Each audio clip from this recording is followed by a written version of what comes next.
ഉലകിലകിലം പ്രകാശമേ ഉടയന്റെ ദാനമേ ഉലകിലകിലം പ്രകാശമേ ഉടയന്റെ ദാനമേ മക്കപ്പതിയിലതാ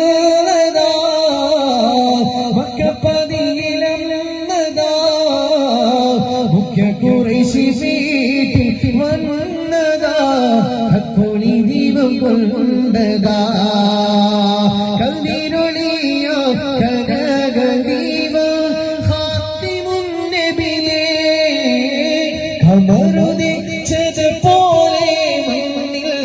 വന്നൊരു നിധിയേ ഉലകിലകിലം പ്രകാശമേ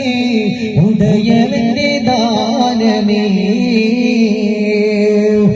പൊന്നാര നബി തങ്ങളല്ലേ പറയുന്നത് മഹാനായ മുആദ് ഇബ്നു ജബൽ റളിയല്ലാഹു തആല അൻഹുവിനോട് ആറാമത്തെ വിഭാഗം അതാ പറയുകയായി നാളെ പരലോകത്തിലോട്ട് കടന്നു വരുമ്പോ ഏത് കോലത്തിലാണെന്നറിയോ